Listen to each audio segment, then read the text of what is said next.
Hi, BookTube. Welcome to Jackie's Literary Corner. I am Jackie, and let's talk about High Rise by J.G. Ballard. So this is a little different read for me.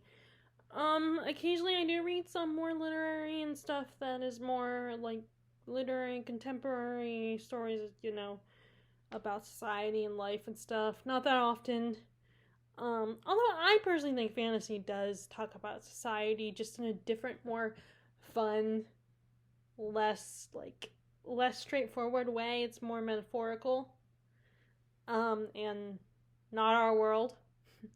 So that makes it a little more appealing, I think, because you're escaping from the problems of the real world, but you still kind of talk about the real problems of the real world, or at least stuff that we can relate to, just done in a more entertaining way.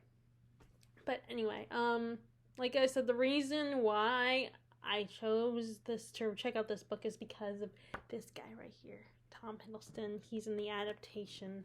I haven't watched it. I did start to watch it when it was on HBO Max. It's probably gone because, of course, that's the way it is. For me, I finally decided to check out something, a movie or a show, and then it disappears when I finally get around to it. It also, Luke Evans is in it, and so is Jeremy Irons. So, I don't know if I'll watch it or not. I mean, it depends on if it's on HBO Max or Netflix or something. But anyway, this is a story about, well, we have three main characters, and it takes place in England, in London, and we start with the character of Robert Lang, and I think that's Tom Hiddleston's character. I think that's who he plays in the adaptation. He is a professor of medicine. I don't know what the actual title of that would be, and he is going through a divorce. And he just heard about this infamous high-rise that is built by this famous architect, and his sister has lived there, and she's constantly talks about it, how great it would be to live, and how it has all these great amenities, like a grocery store. It has two pools, so if you have kids, or like you just want to go hang out at the pool, or it has it has a school, it has schools, it has like all this great stuff where you don't even have to leave the building. And also, Robert just kind of wants some time some privacy, alone time. So he takes up his sister on the author of living at this 40 story high rise. So he's our first character that we're introduced to. Then another character we are introduced to is as far as perspectives goes, is Richard Wilder. He has been living there for a while. It's him, his wife, and his two sons. And he is a documentary filmmaker, and he wants to make a film about the high rise. And then our last main character is the architect who designed the high rise, Anthony Royal. And he's kind of like isolated. He keeps to himself. He doesn't even really like his neighbors. In fact, the books, when we get to his perspective, it starts with him and his wife Anne wanting to leave. Although he ends up not leaving. He can't bring himself to leave. And he and Robert hang out together. They play squash together. So those are our three main perspectives. And mostly is through their eyes that we see what goes on in the high rise.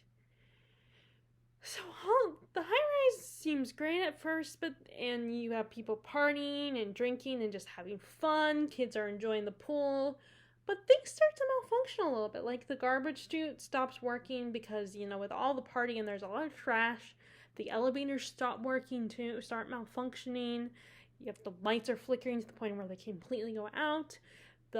All the floors are in rivalries with each other, and whenever things malfunction, the groups of floors blame the other groups of floors, and things just start to fall apart.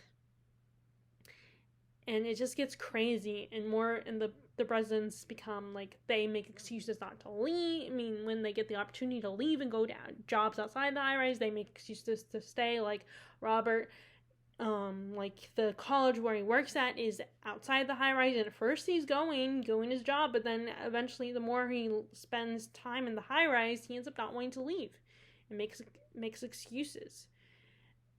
And then you have Richard Wilder, who becomes obsessed with ascending to the top of the high rise and being the top dog. And the whole time he's filming, he's trying to make a documentary about the place.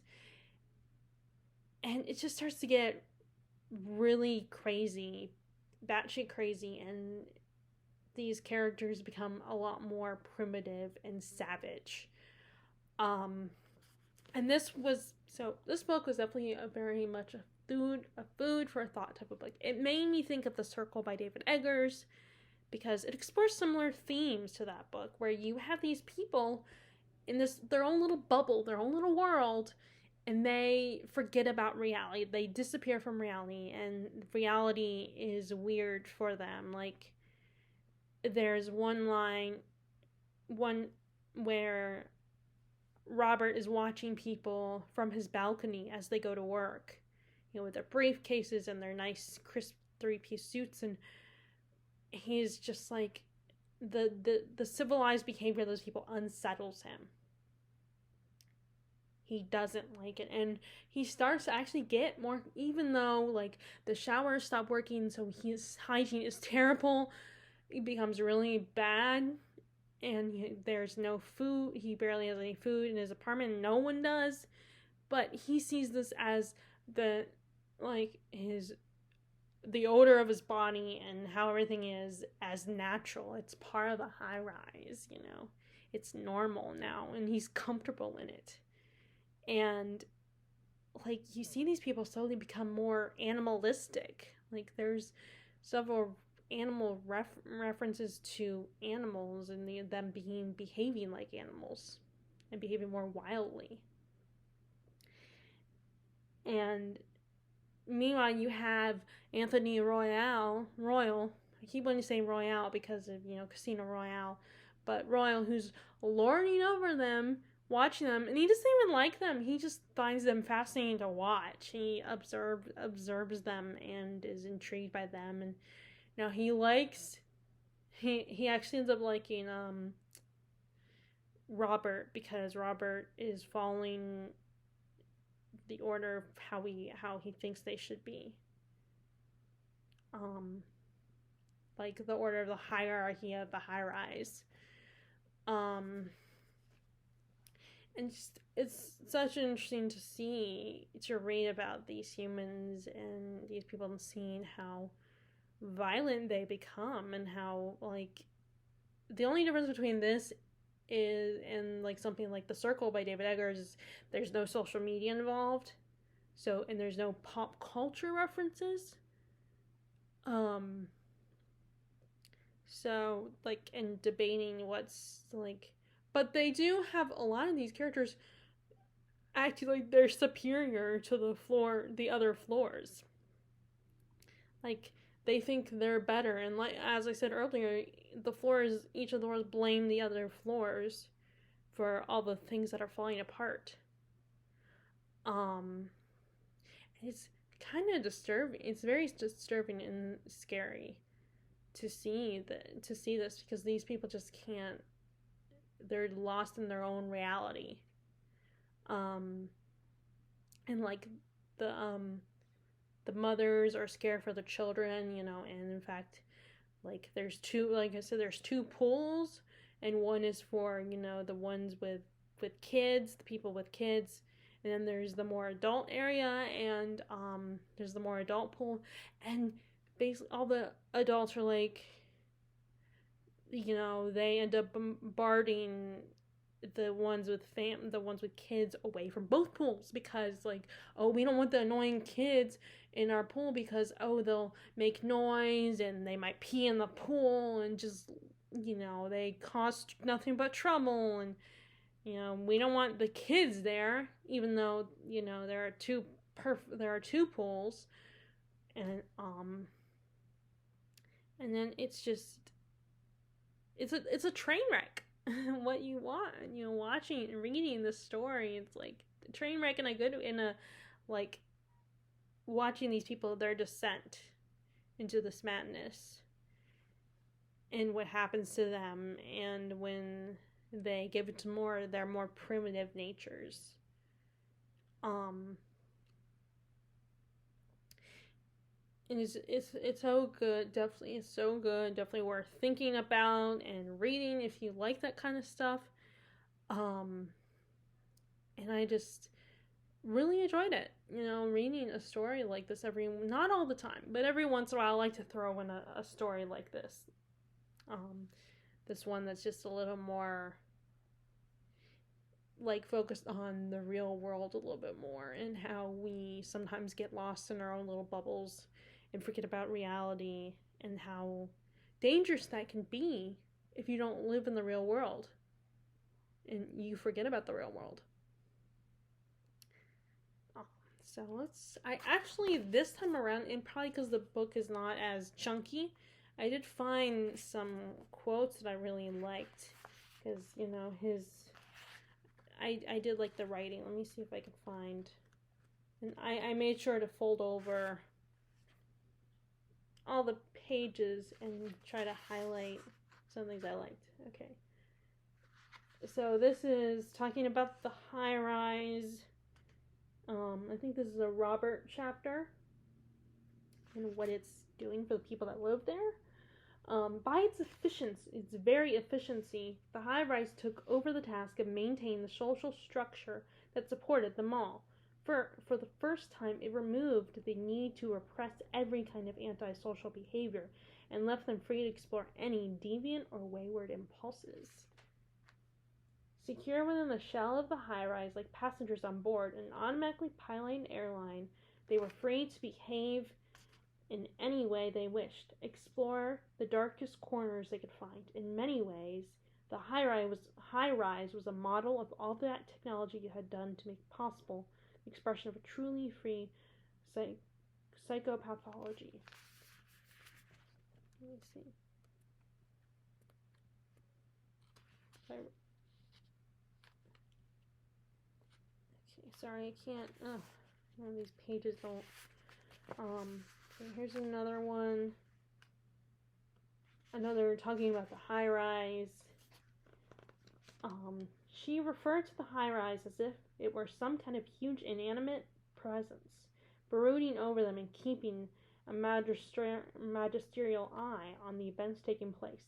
There was something in this feeling. The elevators pumping up and down the long shaft resembled pistons in the chambers of a heart. The residents moving along the corridors were the cells in a network of arteries, the lights in their apartments, the neurons of their brain. Which I like how this quote compares it to a living, breathing thing, and that it's watching over, it's looming over them, it's shadowing the people that live there. And the other one being about how, like, living in the high rise, you could give into your darkest desires. Like, you could, give into your impulses, and you didn't have to be in control and, civilized in the high rise.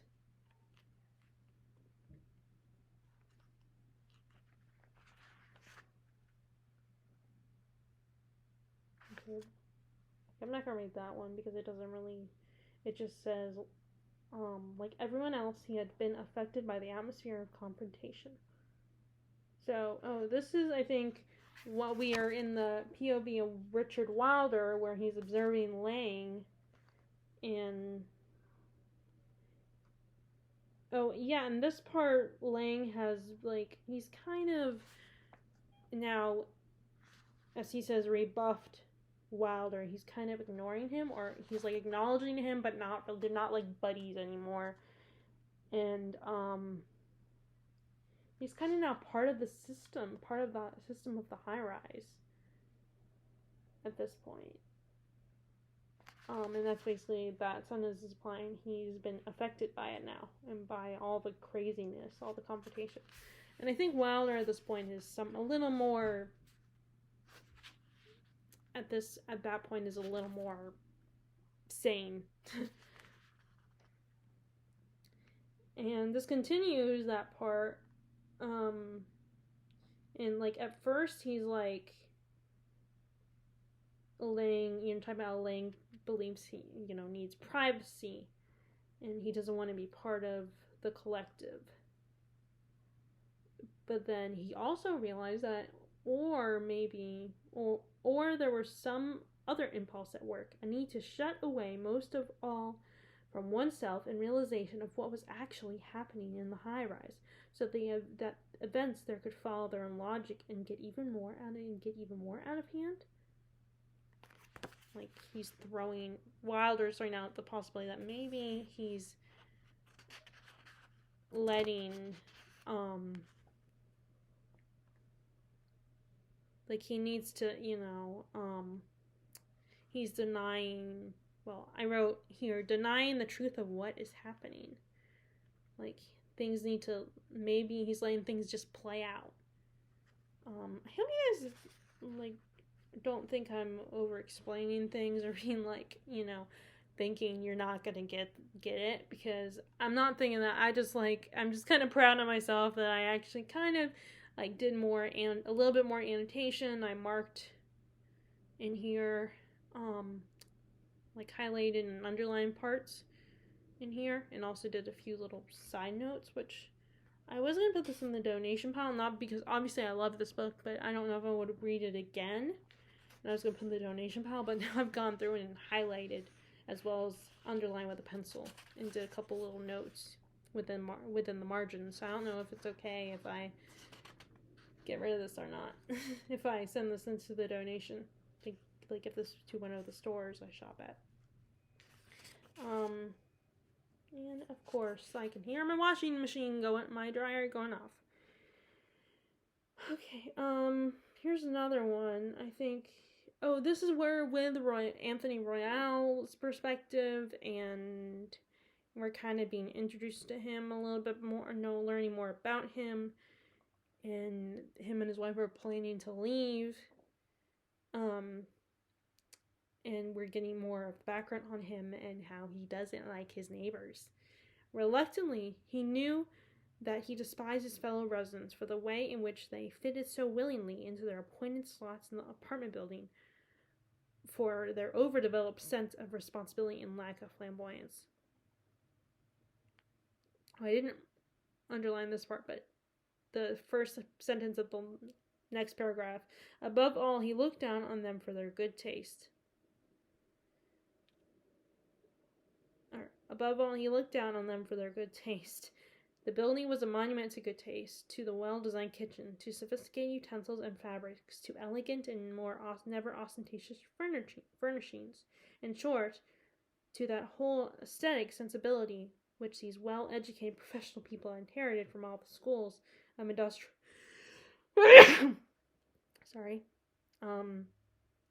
professional had inherited from all the schools of industrial design, of all the award-winning schemes of interior decoration institutionalized by the last quarter of the 20th century. Royal detested their orthodoxy of the intelligent.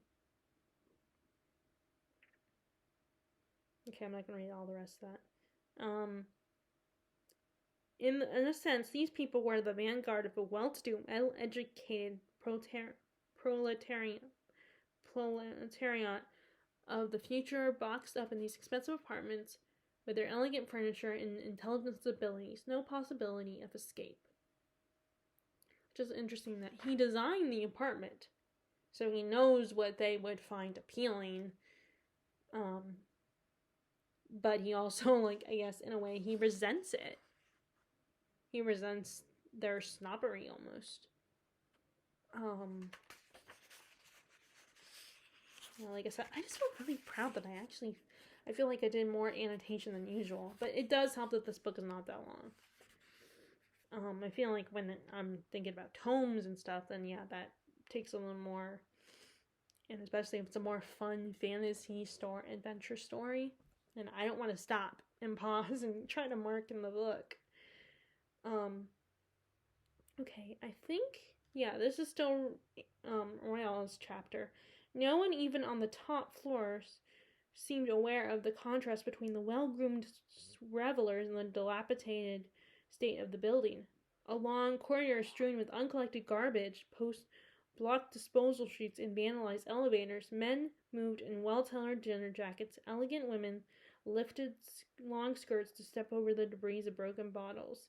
The scent of expensive aftershave lotions mingled with the aroma of kitchen waste. Which the sentence about women reminded me of another thing that is going on is with the craziness, the women, they become numb to like being attacked by the men, being sexually assaulted by them. It ends up like they're scared for their children, but then they become so numb to the situation. And I feel like this quote also is like, they don't even notice the chaos, the mess. They just go about their life because this is now normal. Their new normal. This is, they don't have to worry about it.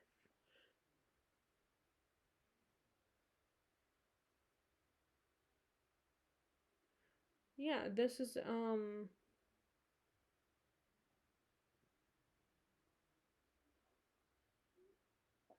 not going to read that one because I don't know if.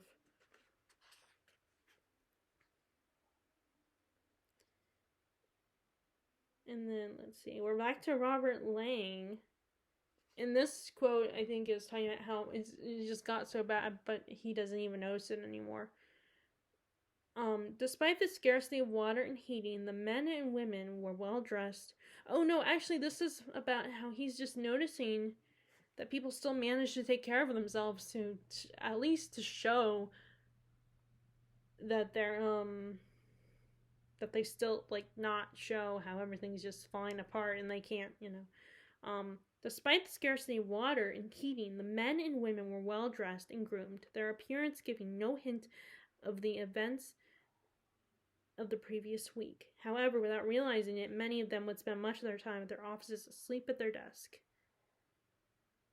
So like they just go about their routine of their day, but it's not like they just don't acknowledge the craziness of the night before, all the partying and stuff that people do in the high rise.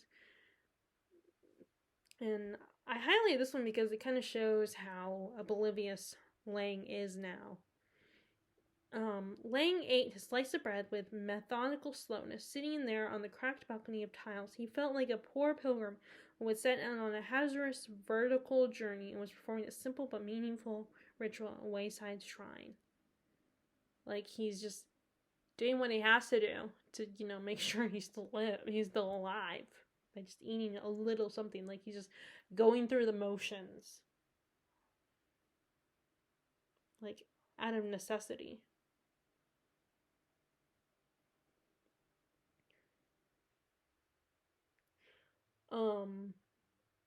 This one, like, another that kind of shows how he's just, nothing phases him anymore.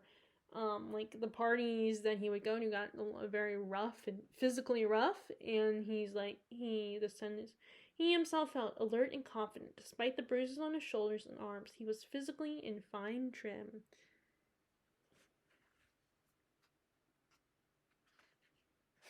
Let me see if... Okay, yeah, here's a couple more. Okay, here's the one where,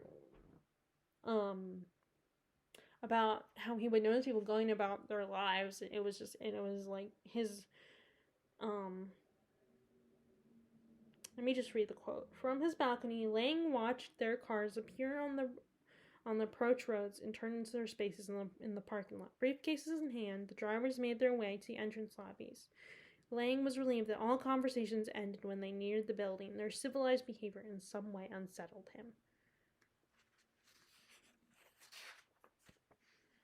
Lang saw Richard Wilder standing among the scattered steel chairs. In one hand, he still held his cine camera. So this one is a reference to the, kind of making an animal reference. Like a large animal pausing for breath, he followed the huge projections of himself cast upon the walls and ceilings as if about to leap onto the backs of his own shadows. and ride them like a troop of beasts up the flues of the building.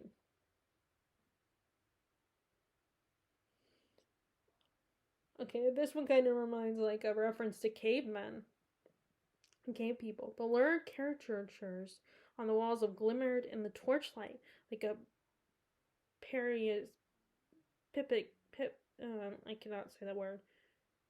Figures drawn by cave dwellers.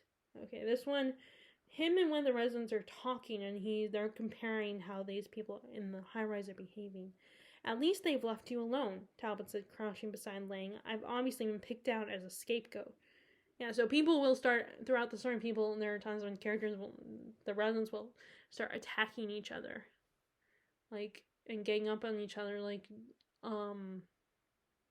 during one scene when Robert's going to meet Anthony Royale for squash, and he's not coming, he is late, he thinks, oh, he's late, the people on that same floor and living, they're having a party that it's now into the afternoon of the next day, and they see him and they start approaching him and kind of start to circle around him, and then this other guy intervenes.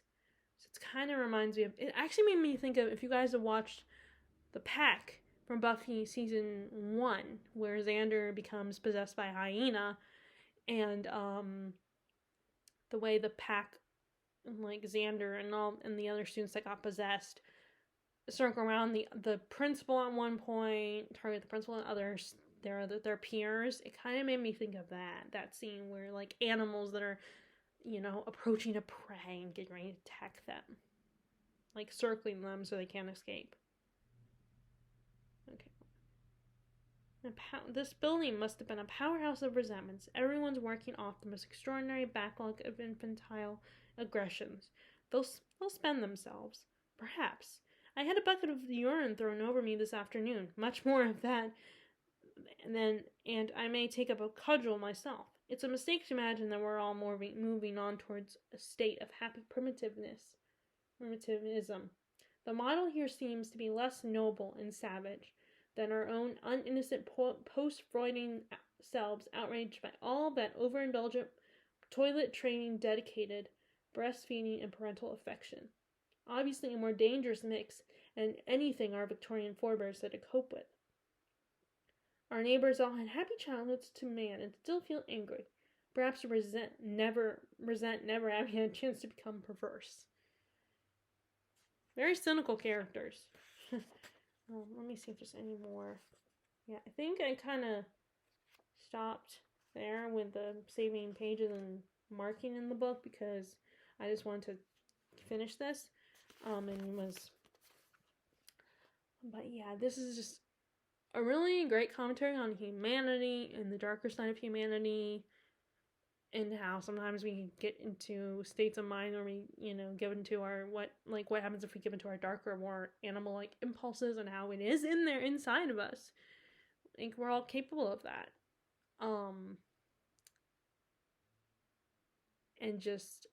And again, it reminds me of The Circle by David Eggers, which is a really good book. And I think that one is definitely relatable to today's society, because that one is about social media. Not our actual social media. It's a made-up social media in that story. But it's kind of similar to what if, all the social media we had today combined into one place, and what would happen, and how we're, getting lost in it, and putting everything on camera. And but this one, like I said, this one has a similar idea, except for without the social media aspect. And it's a quick read. I mean, it only has like 19 chapters, and they're short chapters, and hopefully I'll be able to watch the adaptation. I don't know if I will or not, but either way, it's really good, and I'm probably gonna see if I can find some reviews of this book. I hope other people liked it like I did. I mean, if they didn't, that's okay, but I probably won't watch the negative reviews, because I liked it, and like I said, I don't know if I will put this in donation, because, like I said, I probably won't read it again, and I don't have the space to keep books that I'm not going to read again. I don't intend to read again, but, I also marked up in it, like I did underline in pencil instead of pen, and wrote inside the margins in pencil as well. But I also highlighted, so I hope that's okay. And that those like the used bookstore in the village, or if I ever go back to the the Black Castle books, which I did like that store. I did enjoy it. I mean, make friends with the owners. It's just, I have to call 24 hours in advance, um and I would have to let my parents, know ahead of time if I want to, go. So, and it's in the like Aberdeen or Pinehurst. I'm Southern Pines area, so I have to be driven there anyway. So, but anyway, it was really good, very interesting. Like I said, food for thought, definitely something to think about, especially, with today's society. So that is my review for High Rise. Like I said, I feel very proud of this review because I actually took the time to do a little bit of annotation, more than, I don't do that often, but I want to. It's just, I don't like the idea of, if I'm in the middle of the book, having to remember, oh, I gotta, mark in this, I gotta stop and mark in this book, or write a note or something on my reaction to this. And, I don't like doing that all the time because sometimes I just want to read. So, and I know I don't have to annotate, but I do want to annotate. Which maybe that doesn't make any sense. But anyway, so like I said, these are my thoughts on High Rise. I would recommend it if this is your kind of thing. If it's not your kind of thing, then, don't, you don't have to read it. But if it is your kind of, like, you like these kinds of stories, then, please check it out. It's worth the read. So, I will talk to you all later, and I hope you're enjoying your reading, and bye.